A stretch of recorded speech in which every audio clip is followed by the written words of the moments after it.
Bismillahirrahmanirrahim. Assalamualaikum warahmatullahi wabarakatuh. Alhamdulillahilladzi anzalas sakinata fi qulubil mu'minin liyazdadu imanan ma'a imanihim. Asyhadu an la ilaha illallah wahdahu la syarikalah wa asyhadu anna Muhammadan abduhu wa rasuluhu la nabiyya ba'dah. Allahumma sholli wa sallim wa barik ala Muhammad wa ala alihi wa sahbihi ajmain, amma ba'du. Terus kita bersyukur kehadirat Allah Subhanahu wa taala yang tak henti-hentinya terus memberikan nikmat kepada kita semua, sehingga di pagi hari yang sejuk ini kita masih bisa duduk di majelis yang mulia ini dalam rangka mengupgrade diri kita untuk menambah pengetahuan, wawasan tentang agama kita. Salawat dan salam semoga tercurah kepada junjungan kita Nabi Muhammad Sallallahu Alaihi Wasallam. Kulsub pagi ini mengenai dua hal yang harus dijauhi, yaitu menjauhi kebodohan dalam beragama dan menjauhi hawa nafsu. Tentu hawa nafsu yang buruk. Nah, kebodohan terutama dalam beragama ini tentu menjadi musuh bagi umat Islam. Karena kebodohan adalah kezaliman. Al-jahlu zulmun. Kebodohan adalah kegelapan. Sebab tidak ada satupun orang yang ketika dilahirkan itu dalam keadaan berilmu. Jadi boleh dibilang ketika kita lahir dalam keadaan jahil, belum tahu apa-apa. Oleh karenanya ketika kita sudah balik, itu diperintahkan untuk menuntut ilmu. Agama ini mewajibkan setiap kita agar terus mencari dan menuntut ilmu, bahkan sampai liang lahat, seperti yang kemarin dikatakan oleh DKM kita, utlubul ilma minal mahdi ilal lahdi, ya. Tuntutlah ilmu dari mulai buayan, dari kita lahir sampai dengan liang lahat, datangnya kematian. Nah, sebab barang siapa yang tidak menyibukkan diri dengan ilmu, dengan mencari ilmu, maka seseorang tentu bisa terjerumus dalam kebodohan. Dan ancaman Allah itu benar nyata, Pak, bahwa kebodohan itu merupakan suatu ancaman. Nanti kan ditanya, Pak, umurmu selama ini digunakan untuk apa? Nah, kalau sebagian ini tidak untuk menuntut ilmu, mencari ilmu, tentu ini akan dipertanyakan. Makanya Allah itu sampai nanya, apakah orang yang mengetahui dan orang yang tidak mengetahui itu sama? Qul hal yastawil ladzi ya'lamun waladina la ya'lamun, ya, Az-Zumar ayat 9, ya Pak, ya. Apakah sama orang yang mengetahui dan orang yang tidak mengetahui? Pasti beda, ya Pak, ya. Bagi yang tidak tahu dan tidak mau tahu, ini menjadi musibah berupa kebodohan. Dulu seorang ulama salaf, yaitu Sahal bin Abdullah At-Tusari rahimahullah, mengatakan, tiada kemaksiatan yang lebih besar daripada kebodohan. Tiada kemaksiatan yang lebih besar daripada kebodohan. Maksudnya orang yang melakukan kemaksiatan itu karena kebodohan, dan kebodohan itu lebih besar risikonya. Begitu juga sebaik-baik anugerah itu adalah akal, bisa untuk berpikir. Tapi seburuk-buruk musibah adalah musibah kebodohan.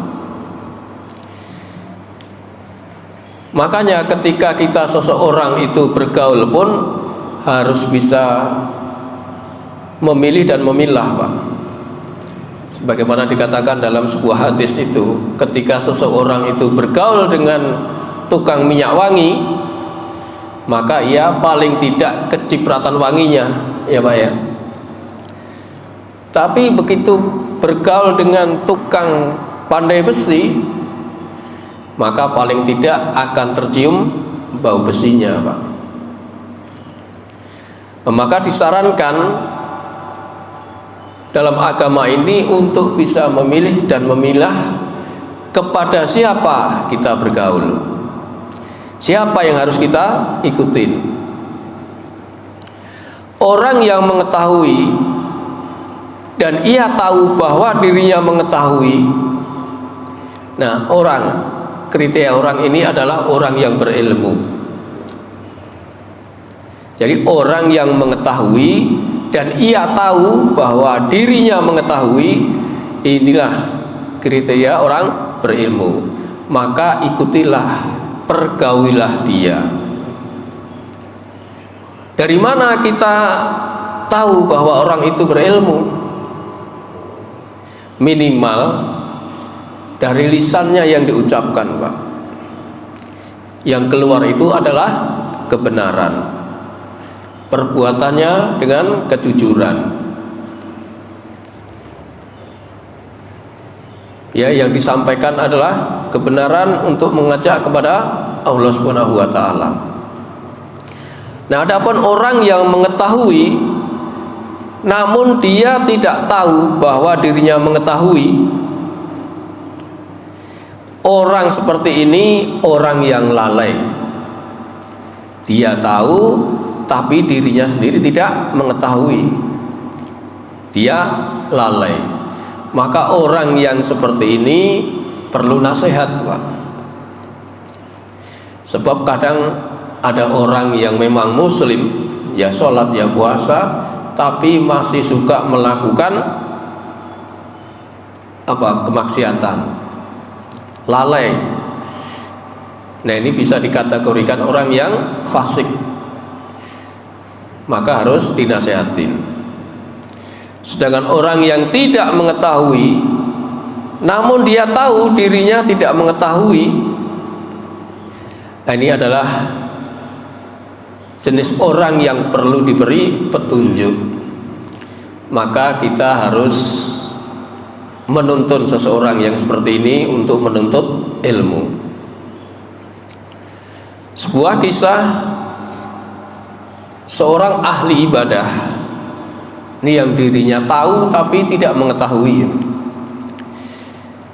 Suatu ketika dia membeli seekor keledai betina, dan keledai itu tidak pernah dipekerjakan, Pak.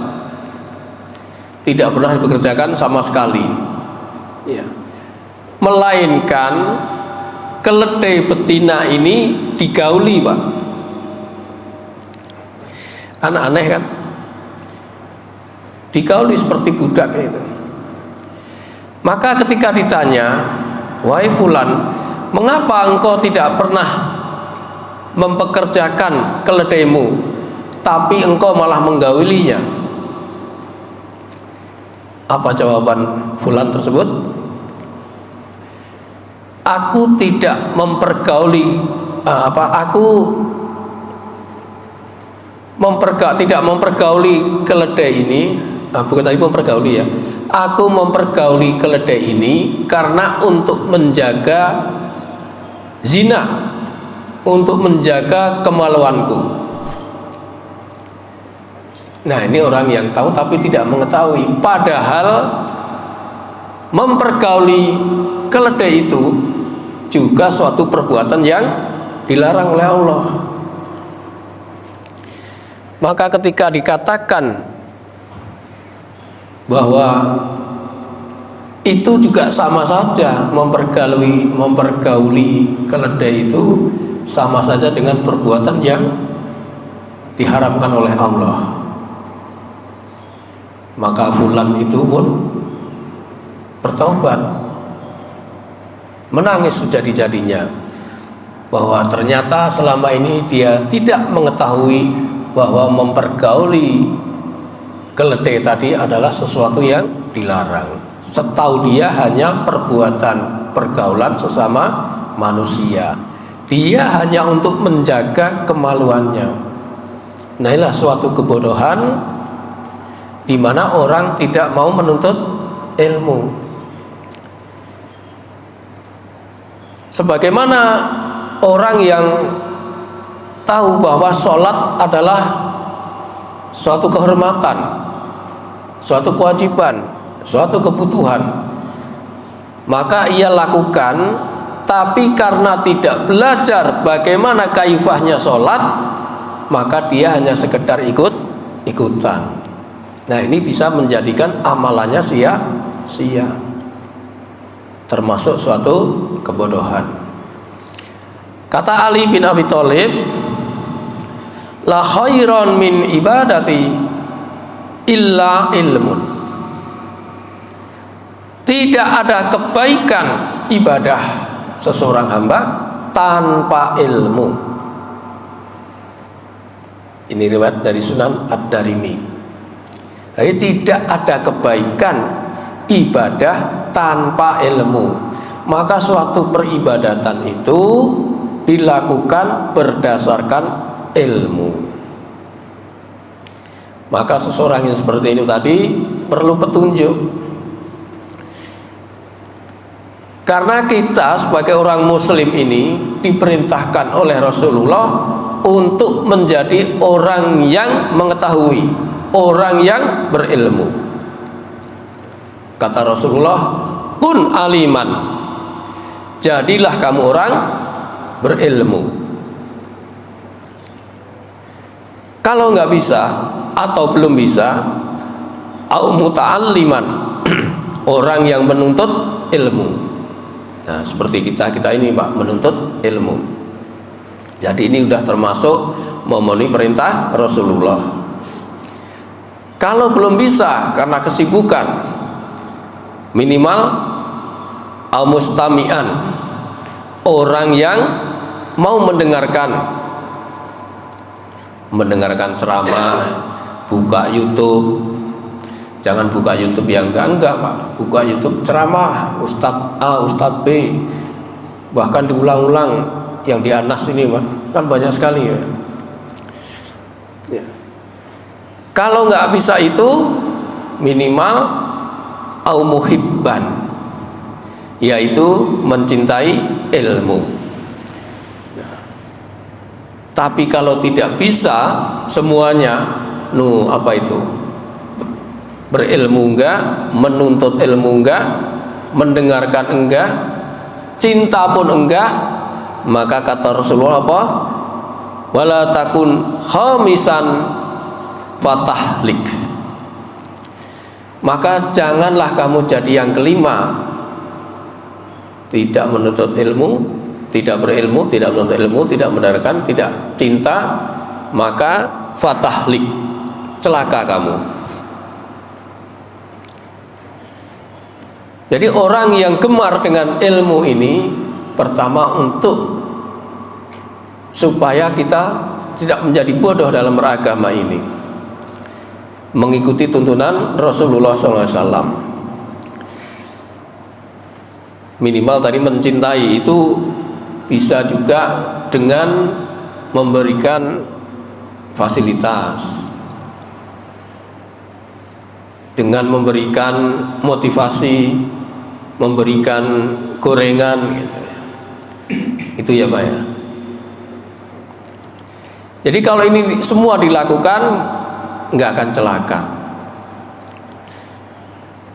Nah, kebodohan sebagai musuh utama bagi kaum muslimin ini, tentu kalau kita dikasih tahu bahwa ada musuh,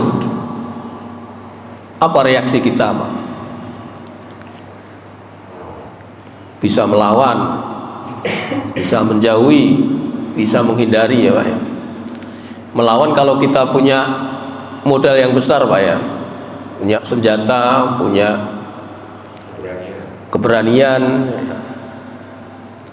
Nah, tapi sekarang yang dilawan itu adalah sesuatu yang tidak nampak Pak, tapi bisa diketahui, yaitu kebodohan. Karena kita sejatinya manusia ini diberi predikat oleh Allah sebagai khalifah untuk mengelola bumi ini. Jadi untuk mengelola bumi ini pun perlu adanya ilmu. Maka seperti kata Rasulullah tadi, kita diperintah untuk menjadi orang yang berilmu supaya kita bisa mengelola sesuai dengan sunatullah, memberikan predikat khalifah kepada hambanya.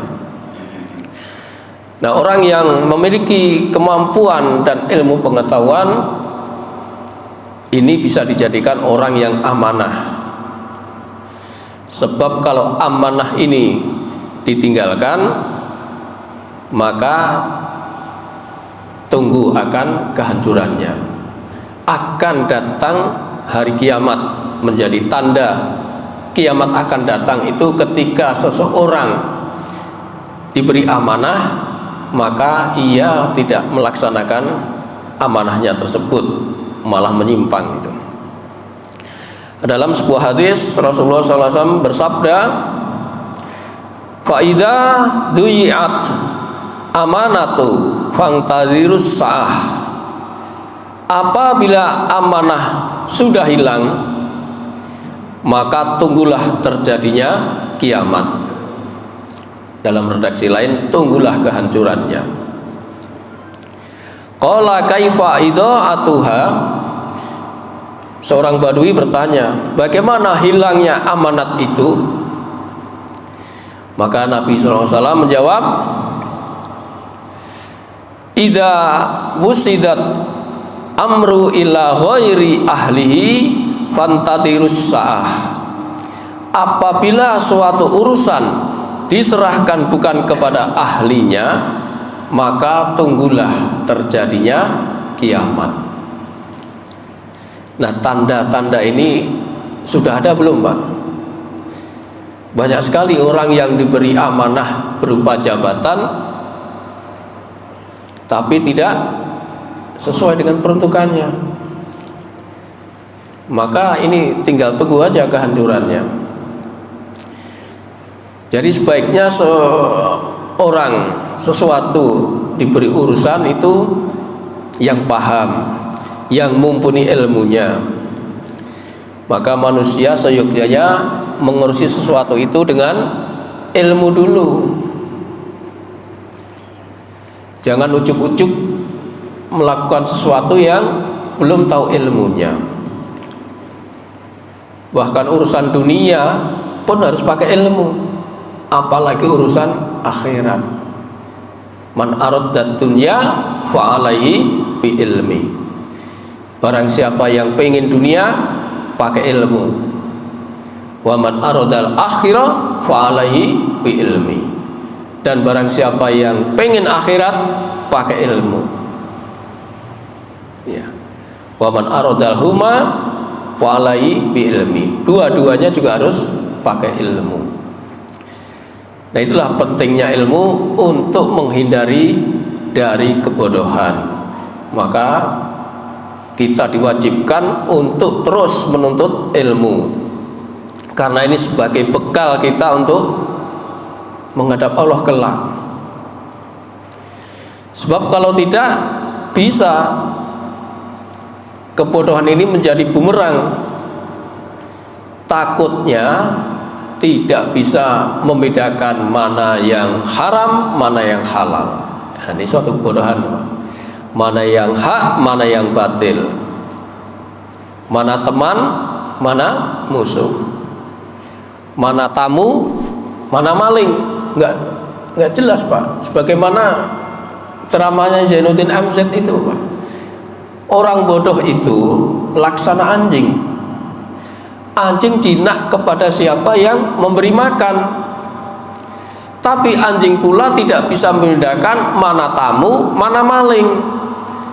Orang yang datang ke rumahnya, siapapun ya digonggong, karena nggak bisa membedakan. Nah, dalam Islam itu maka perlu diwajibkan kita untuk menuntut ilmu, baik itu syariatnya, tauhidnya, fikihnya. Ini terus kita tuntut. Adapun bentuk kebodohan yang fatal yang diceritakan dalam Al-Quran, itu bisa Bapak lihat di surat Al-Baqarah ayat 118, Pak. Itu orang pengen berbicara dengan Allah. Dia pengen apa itu diberikan tanda-tanda kekuasaannya.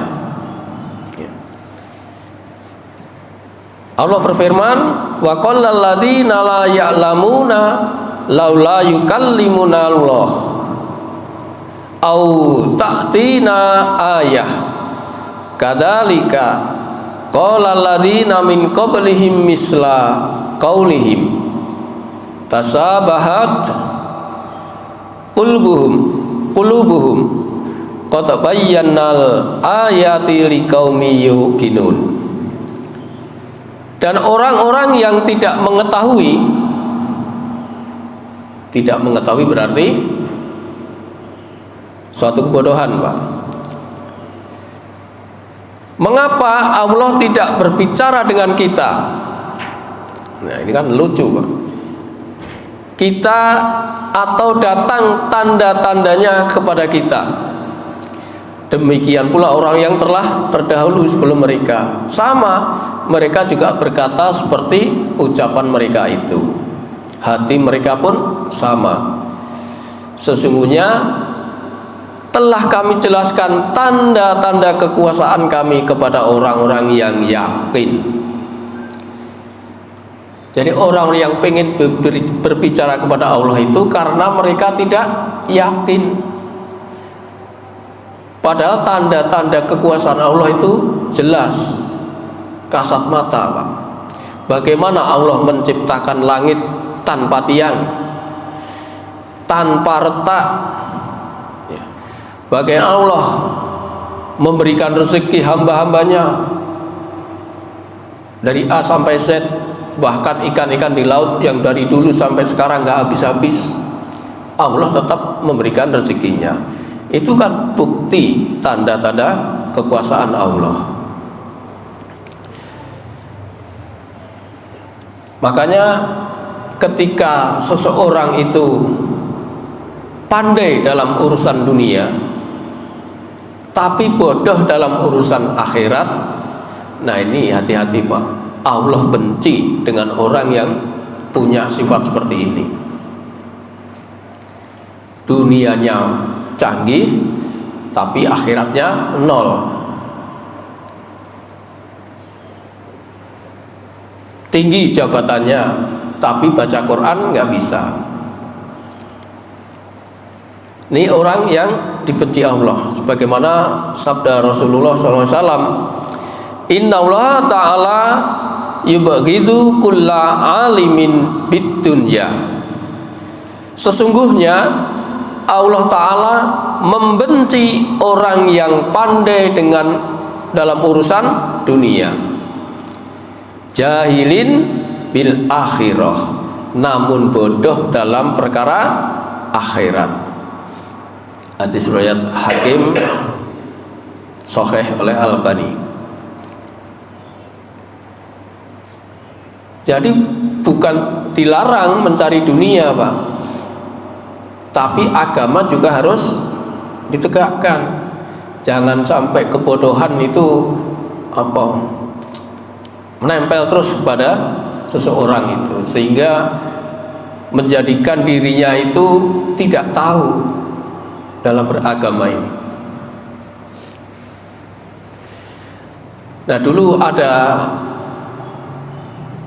pejabat kita, presiden, Pak, ini yang pernah saya ingat, bahwa di akhir hayatnya dia pernah mengatakan penyesalannya.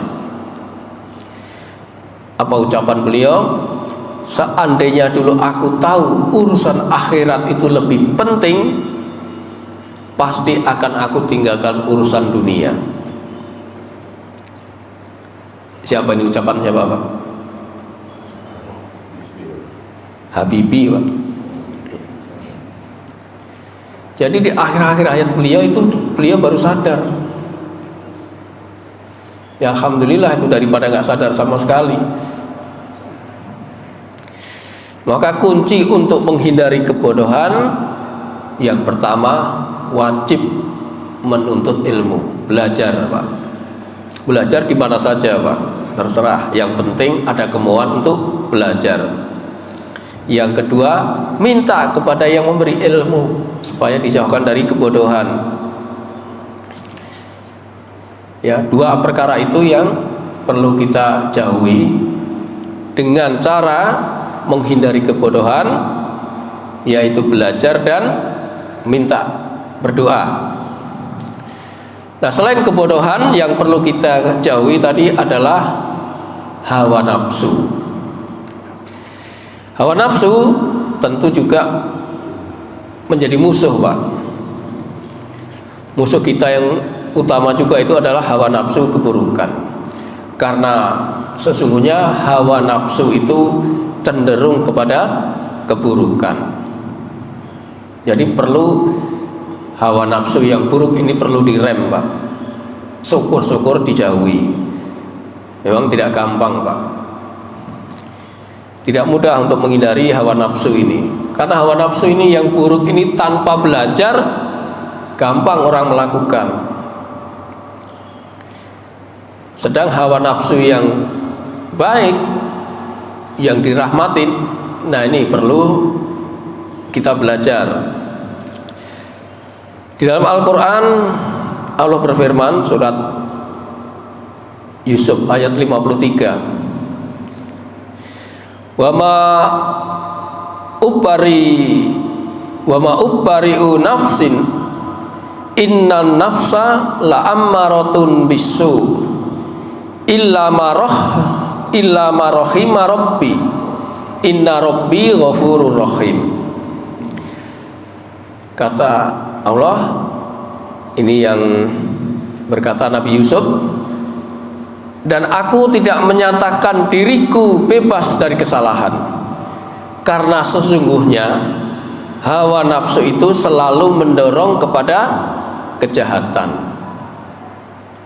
Illa ma rahima rabbi, kecuali hawa nafsu yang dirahmati. Apa hawa nafsu yang dirahmati ini, Pak? Padahal tadi cenderung kepada kejahatan. Tapi ada hawa nafsu yang dirahmatin. Misalnya apa, Pak? Makan. Kan punya pakai hawa nafsu itu makan, Pak. Nah, kalau makan ini disertai dengan doa, nah doa itu kan dari ilmu, Pak, maka akan menjadikan makan sesuatu yang dimakan itu menjadi rahmat dari Allah.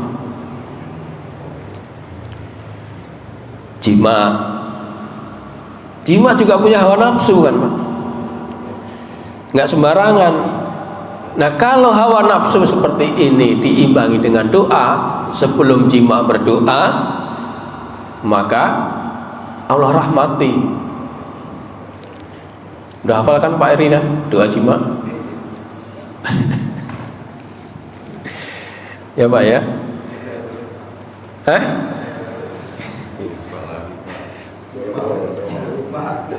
Lupa ya, udah lama ya. Jadi intinya setiap perbuatan hawa nafsu itu menyertakan Allah, Pak. Jadi ini hawa nafsu yang dirahmati. Karena Allah itu kan menanamkan pada kita semua itu fa'al maha fujuraha wa taqwaha. Jadi ditanamkan dalam diri manusia itu sifat takwa dan fujur. Maka beruntunglah orang yang mensucikannya. Qad aflahal man zakkaha. Tapi yang paling mudah memang ikut hawa nafsu yang buruk. Kenapa, Pak? Yang gampang tercebur itu ke dalam hawa nafsu yang buruk. Kenapa? Karena gak usah belajar, Pak, hawa nafsu yang buruk itu. Marah gak perlu belajar, marah-marah ya, dan sebagainya, Pak. Ya, itu paling mudah. Maka itulah dikatakan kita terus menuntut ilmu agar terjauh dari kebodohan dan hawa nafsu yang buruk. Nah, mengikuti hawa nafsu sebagai sumber kebinasaan, Pak. Kalau seseorang itu cenderung kepada hawa nafsu yang buruk, maka akan menjadikan dirinya kebinasaan. Allah berfirman dalam surat At-Toha ayat 16, fala yasuddannaka anha man la yu'minu biha wattaba'a hawahu fatarda. Maka janganlah engkau dipalingkan dari kiamat itu oleh orang yang tidak beriman kepadanya. Dulu kan ada kan orang yang mengatakan nggak percaya pada hari kiamat, nggak percaya pada hari akhir. Orang belum pernah ke sana katanya. Dan oleh orang yang mengikuti keinginannya. Nah, mengikuti keinginannya itu adalah hawa nafsu yang menyebabkan engkau binasa. Itu ya. Jadi hawa nafsu itu yang tidak terkendalikan hanya akan menyebabkan kebinasaan. Maka untuk mengendalikan diri dari hawa nafsu yang buruk, maka hendaknya kita menyibukkan diri dengan hal-hal yang bermanfaat, dengan hal-hal yang mendekatkan diri kepada Allah. Di antaranya adalah kita hindari lingkungan yang kurang baik. Karena lingkungan yang kurang baik ini akan mempengaruhi cara orang berpikir dan berperilaku, Pak. Sehingga tidak bisa mengendalikan hawa nafsunya. Maka tadi pergaulan itu penting. Bagaimana, kepada siapa kita bergaul. Nah, selain menghindari lingkungan yang kurang baik, itu juga harus mendekatkan diri kepada Allah dengan banyak berbagai cara, diantaranya dengan taklim seperti ini, Pak. Kemudian memperbanyak doa juga, Pak. Nah, ini adalah kunci gimana dengan doa ini minta pertolongan kepada Allah untuk bisa menahan diri dari hawa nafsu yang buruk. Ini ada doanya, tapi saya tidak menyertakan Arabnya nih, nggak nemu saya Arabnya. Doanya begini, ya Allah, aku berlindung kepadamu dari akhlak, amal, dan hawa nafsu yang buruk. Jadi berlindung dari akhlak yang buruk, amal yang buruk, dan hawa nafsu yang buruk. Hadis riwayat Tirmizi. Ya Allah, aku berlindung kepadamu dari akhlak, amal, dan hawa nafsu yang buruk. Gampang, Pak. Nah, kemudian selain itu, untuk menghindari menahan hawa nafsu, yaitu dengan puasa, Pak. Nah, berpuasa ini merupakan cara untuk mengendalikan hawa nafsu yang buruk, sebagaimana dianjurkan oleh Rasulullah SAW Dalam sebuah hadisnya beliau bersabda, ya ma'saros sabab, man istata'a minkumul ba'at falyatajawaz fa innahu aghaddu lil basar wa ahsanu lil farji wa man lam yastati falaihi bisaum fa innahu lahu wijaun. Wahai pemuda, barang siapa di antara kamu yang telah mampu berkeluarga, mampu kawin, maka hendaknya ia menikah, kawin, karena ia dapat menundukkan pandangan dan memelihara kemaluan. Barang siapa belum mampu, hendaknya berpuasa, karena puasa itu dapat mengendalikanmu. Muttafaq alaih. Jadi puasa ini bisa mengendalikan seseorang dari hawa nafsu untuk mencegah dari perlakuannya, dari pandangan dan sebagainya. Itulah dua hal yang harus kita jauhi, yaitu kebodohan kita dalam beragama dan hawa nafsu yang buruk. Mudah-mudahan ada manfaatnya. Demikian, barangkali ada tambahan atau pertanyaan, silakan.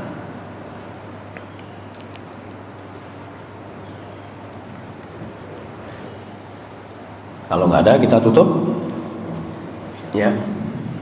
Kita akhiri dengan membaca kafaratul majelis. Subhanakallahumma wa bihamdika asyhadu an la ilaha illa anta astaghfiruka wa atubu ilaik. Billahi taufik wal hidayah. Assalamualaikum warahmatullahi wabarakatuh.